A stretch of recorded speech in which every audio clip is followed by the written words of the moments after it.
कुछ जगह, कुछ रातें और कुछ राज जो चैन से सोने नहीं देते। रोहन 22 साल में पहली बार तमिलनाडु के अपने छोटे से शहर में आया है। ये शहर पहाड़ी के ऊपर और चारों तरफ जंगल से घिरा हुआ है, लेकिन एक राज अपने सीने में समेटे हुए है। रोहन को यहाँ आए आज तीसरा दिन है।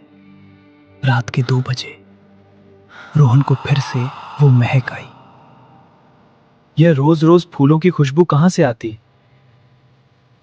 लेकिन उसके घर में कोई फूल नहीं था। रोहन उठकर फिर से उसे खिड़की की तरफ देखा है। सामने अंधेरे शमशान में एक सफेद आकृति। हर रात ठीक 2 बजे वही कब्र, वही फूल। कौन थी वो? क्यों आती थी रोज? किसके लिए रखती थी वो गुलाब? रोहन को नहीं पता था कि जवाब जानना उसकी जिंदगी बदल देगा।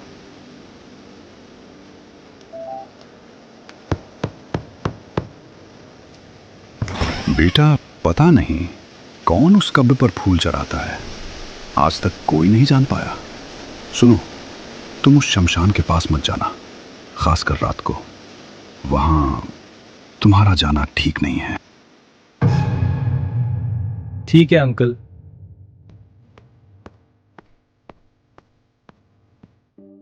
उस रात रोहन ने फैसला किया, वो देखेगा खुद अपनी आंखों से।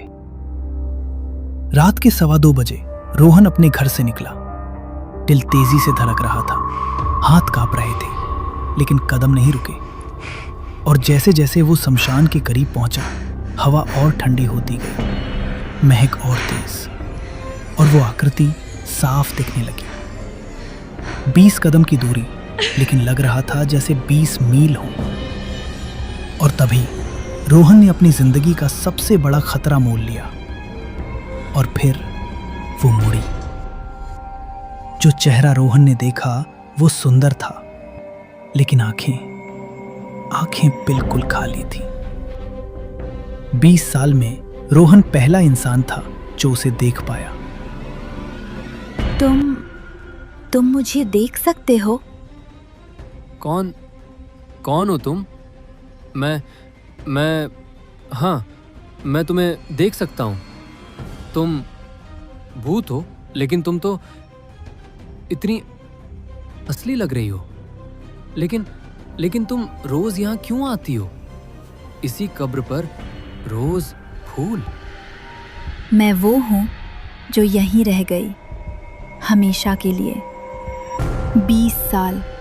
20 साल से इंतजार कर रही हूँ उसका, जिसने मुझे यहाँ भेजा, अपने कातिल का। मेरा नाम आरा था। 20 साल पहले मैं इस शहर में नई आई थी और एक अनजान को अपना दिल दे बैठी। उसने मुझे अपनी प्यारी प्यारी बातों में उलझाया और मुझे धोखे में रखा। मुझे पता चला कि वो पहले से शादीशुदा है। मेरे सारे सपने टूट गए। मैंने एक फैसला लिया। मैंने उसकी ये बात उसकी पत्नी को बताने का सोचा। जब मैंने सच जाना तो उससे पूछा कि आखिर इतना बड़ा धोखा क्यों मेरी जिंदगी बर्बाद की तुमने।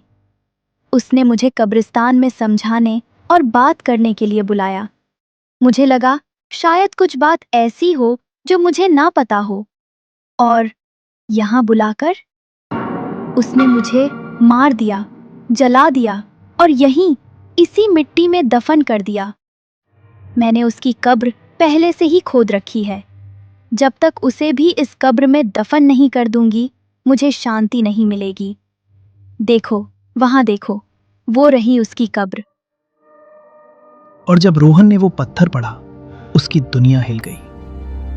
आरा सिन्हा, 1985 से 2005, और नीचे छोटे अक्षरों में RM। और तभी सबसे बड़ा सच रोहन के सामने आया। RM राजेश मल्होत्रा, रोहन के पिता। नहीं, ये तो नहीं हो सकता। नहीं, ये झूठ है। मेरे पिता वो ऐसा नहीं कर सकते। हाँ, ये कब्र तुम्हारे बाप की है और अब तुम ही उसे यहाँ लेके आओगे। बोलो, आओगे ना उसे यहाँ लेके, या तेरी माँ की कब्र भी यहाँ खोद दूं?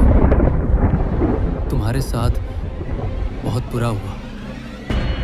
अगली सुबह एक बेटे ने अपने पिता से सबसे मुश्किल सवाल पूछने की यात्रा शुरू की। कुछ सच जानने में दर्द होता है, लेकिन न जानने में और भी ज्यादा। बेटा आ गया तू? हाँ पापा। अंदर आ। पापा, आपने क्या किया था? सच बताइए प्लीज। बेटा, मैं एक गुनहगार हूं। मैंने एक मासूम को मार डाला। मैं रोज उसकी चीखें सुनता था। नींद कभी नहीं आई। कुछ गुनाह जिंदगी भर पीछा नहीं छोड़ते।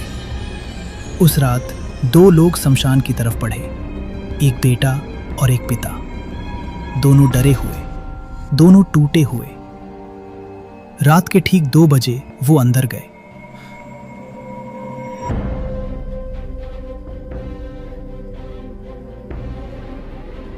और वहां वो खड़ी थी, इंतजार करते हुए। 20 साल का इंतजार। 20 साल बाद कातिल अपनी शिकार के सामने था।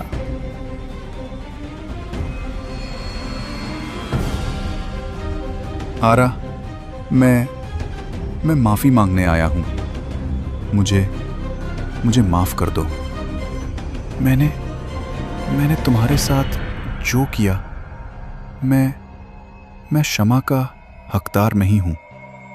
मुझे पता है, और मैं हर दिन उस गुनाह की सजा भुगत रहा था।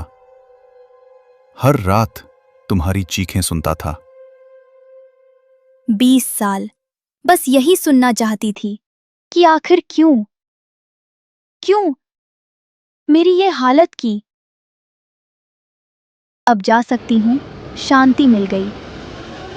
कुछ माफियां शब्दों से बड़ी होती हैं, लेकिन पछतावा वो शुरुआत होती है। और फिर आरा ने आखिरी सांस ली। 20 साल देर से आई, लेकिन आई।